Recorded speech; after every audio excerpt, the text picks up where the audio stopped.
ଲୁକ 14 ପର୍ବ। ଥରେ ସେ ବିଶ୍ରାମବାରରେ ଭୋଜନ କରିବା ନିମନ୍ତେ ଫାରୁସୀମାନଙ୍କର ଜଣେ ନେତାଙ୍କ ଗୃହରେ ପ୍ରବେଶ କରନ୍ତେ ସେମାନେ ତାହାଙ୍କୁ ଲକ୍ଷ୍ୟ କରି ରହିଲେ। ଆଉ ଦେଖ, ତାହାଙ୍କ ସମ୍ମୁଖରେ ଜଣେ ଜଳଉଦର ରୋଗରେ ପୀଡ଼ିତ ଲୋକ ଥିଲା। ସେଥିରେ ଯୀଶୁ ବ୍ୟବସ୍ଥା ଶାସ୍ତ୍ରଜ୍ଞ ଓ ଫାରୁସୀମାନଙ୍କୁ ଉତ୍ତର ଦେଲେ, ବିଶ୍ରାମବାରରେ ସୁସ୍ଥ କରିବା ବିଧିସଙ୍ଗତ କି ନା?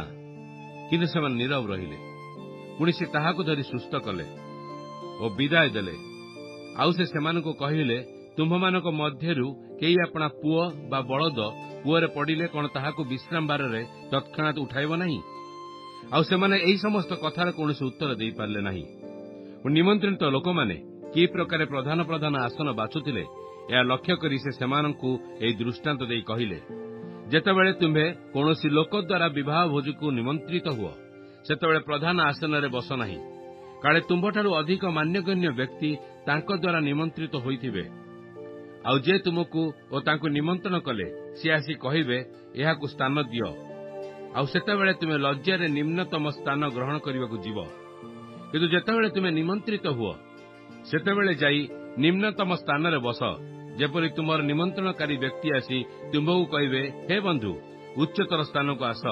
ସେତେବେଳେ ତୁମ୍ଭେ ତୁମ୍ଭ ସହିତ ଭୋଜନରେ ବସୁଥିବା ସମସ୍ତ ଲୋକଙ୍କ ସାକ୍ଷାତରେ ତୁମ୍ଭର ଗୌରବ ହେବ। କାରଣ ଯେ କେହି ଆପଣଙ୍କୁ ଉନ୍ନତ ବୋଲି ଦେଖାଏ, ତାହାକୁ ନତ କରାଯିବ, ପୁଣି ଯେ ଆପଣଙ୍କୁ ନତ କରେ, ତାହାକୁ ଉନ୍ନତ କରାଯିବ। ପୁଣି ସେ ଆପଣା ନିମନ୍ତ୍ରଣକାରୀକି ମଧ୍ୟ କହିଲେ, ଦିବସ ବା ରାତ୍ରରେ ଭୋଜି ଦେଲେ ଆପଣା ବନ୍ଧୁ କି ଭ୍ରାତା କି ଆତ୍ମୀୟ କି ଧନୀ ପ୍ରତିବେଶୀମାନଙ୍କୁ ନିମନ୍ତ୍ରଣ କର ନାହିଁ। କାଳେ ସେମାନେ ମଧ୍ୟ ଫେରି ତୁମକୁ ନିମନ୍ତ୍ରଣ କରିବେ ଓ ତୁମେ ପ୍ରତିଦାନ ପାଇବ। କିନ୍ତୁ ଭୋଜ ପ୍ରସ୍ତୁତ କଲେ ଦରିଦ୍ର, ପଙ୍ଗୁ, ଖଞ୍ଜ ଓ ଅନ୍ଧମାନଙ୍କୁ ନିମନ୍ତ୍ରଣ କର, ତାହେଲେ ତୁମେ ଧନ୍ୟ ହେବ। କାରଣ ତୁମକୁ ପ୍ରତିଦାନ ଦେବା ନିମନ୍ତେ ସେମାନଙ୍କର କିଛି ନାହିଁ। ଆଉ ଧାର୍ମିକମାନଙ୍କ ପୁନରୁତ୍ଥାନ ସମୟରେ ତୁମ୍ଭକୁ ପ୍ରତିଦାନ ଦିଆଯିବ। ତାହା ଶୁଣି ତାହାଙ୍କ ସହିତ ଭୋଜନରେ ବସିଥିବା ଲୋକମାନଙ୍କ ମଧ୍ୟରୁ ଜଣେ ତାହାଙ୍କୁ କହିଲେ, ଯେଉଁ ଲୋକ ଈଶ୍ୱରଙ୍କ ରାଜ୍ୟରେ ଭୋଜନ କରିବ, ସେ ଧନ୍ୟ। କିନ୍ତୁ ସେ ତାହାଙ୍କୁ କହିଲେ, ଜଣେ ବ୍ୟକ୍ତି ରାତ୍ରି ସମୟରେ ମହାଭୋଜ ଦେବାକୁ ଇଚ୍ଛା କରି ଅନେକଙ୍କୁ ନିମନ୍ତ୍ରଣ କଲେ।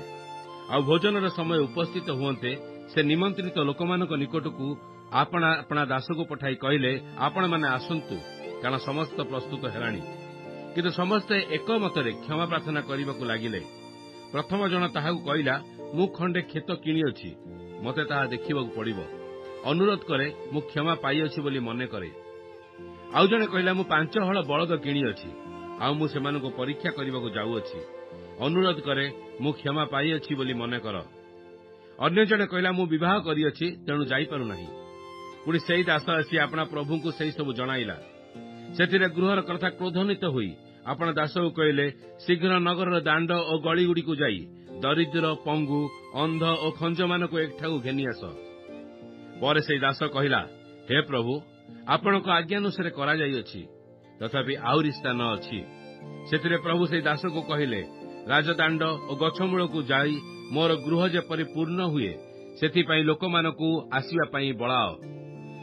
ଯେଣୁ ମୁଁ ତୁମମାନଙ୍କୁ କହୁଅଛି, ସେ ନିମନ୍ତ୍ରିତ ଲୋକମାନଙ୍କ ମଧ୍ୟରୁ କେହି ମୋର ଭୋଜର ଆସ୍ୱାଦ ପାଇବ ନାହିଁ। ବହୁ ସଂଖ୍ୟକ ଲୋକ ତାହା ସହିତ ଯାତ୍ରା କରୁଥିଲେ। ଆଉ ସେ ବୁଲିପଡ଼ି ସେମାନଙ୍କୁ କହିଲେ, କେହି ଯେବେ ମୋ ନିକଟକୁ ଆସି ଆପଣା ପିତା, ମାତା, ଭାର୍ଯ୍ୟା, ସନ୍ତାନ, ଭ୍ରାତା ଓ ଭଗ୍ନୀମାନଙ୍କୁ, ଏପରିକି ଆପଣା ପ୍ରାଣକୁ ସୁଦ୍ଧା ଅପ୍ରିୟ ଜ୍ଞାନ ନ କରେ, ତେବେ ସେ ମୋର ଶିଷ୍ୟ ହୋଇପାରେ ନାହିଁ। ଯେ କେହି ଆପଣା କ୍ରୁଶ ବହନ କରି ମୋର ଅନୁଗମନ ନ କରେ, ସେ ମୋର ଶିଷ୍ୟ ହୋଇପାରେ ନାହିଁ। କାରଣ ତୁମ୍ଭମାନଙ୍କ ମଧ୍ୟରୁ କିଏ ପ୍ରହରୀ ଗୃହ ନିର୍ମାଣ କରିବାକୁ ଇଚ୍ଛା କରି ତାହାର ସମ୍ପୂର୍ଣ୍ଣ କରିବା ନିମନ୍ତେ ତାହାର ଅର୍ଥବଳ ଅଛି କି ନାହିଁ, ଏହା ପ୍ରଥମେ ବସି ବ୍ୟୟ ହିସାବ ଦେଖିବ ନାହିଁ। କାଳେ ସେ ମୂଳଦୁଆ ବସାଇ ଶେଷ କରି ନ ପାରିଲେ, ଯେତେ ଲୋକ ତାହା ଦେଖିବେ, ସମସ୍ତେ ତାହାକୁ ପରିହାସ କରି କହିବାକୁ ଲାଗିବେ, ଏ ଲୋକଟା ତୋଳିବାକୁ ଆରମ୍ଭ କରି ଶେଷ କରିପାରିଲା ନାହିଁ। କିମ୍ବା କେଉଁ ରାଜା ଅନ୍ୟ ଜଣେ ରାଜାଙ୍କ ସହିତ ଯୁଦ୍ଧ କରିବାକୁ ଯାଉଥିବା ସମୟରେ 20,000 ସୈନ୍ୟ ଘେନି ତାଙ୍କ ବିରୁଦ୍ଧରେ ଆସୁଥିବା ରାଜାଙ୍କ ସହିତ 10,000 ସୈନ୍ୟ ନେଇ ଯୁଦ୍ଧ କରିବାକୁ ସକ୍ଷମ କି ନାହିଁ, ତାହା ପ୍ରଥମେ ବସି ବିବେଚନା କରିବେ ନାହିଁ। ଯଦି ପାରନ୍ତି ନାହିଁ, ତେବେ ଅନ୍ୟ ରାଜା ଦୂରରେ ଥାଉ ଥାଉ ସେ ଦୂତ ପଠାଇ ସନ୍ଧି ପ୍ରାର୍ଥନା କରନ୍ତି। ସେହି ପ୍ରକାରେ ତୁମମାନଙ୍କ ମଧ୍ୟରୁ ଯେ କେହି ଆପଣାର ସର୍ବସ୍ୱ ତ୍ୟାଗ ନ କରେ, ସେ ମୋର ଶିଷ୍ୟ ହୋଇ ନ ପାରେ। ଲବଣ ତ ଉତ୍ତମ, କିନ୍ତୁ ଲବଣ ଯଦି ସ୍ୱାଦ ବି ନ ହୁଏ, ତେବେ କାହିଁରେ ତାହା ସ୍ୱାଦଯୁକ୍ତ କରାଯିବ? ତାହା ଭୂମି କିମ୍ବା ଖତଗଦା ନିମନ୍ତେ ଯୋଗ୍ୟ ନୁହେଁ। ଲୋକେ ତାହା ବାହାରେ ଫୋପାଡ଼ି ଦିଅନ୍ତି। ଯାହାର ଶୁଣିବାକୁ କାନ ଅଛି ସେ ଶୁଣୁ।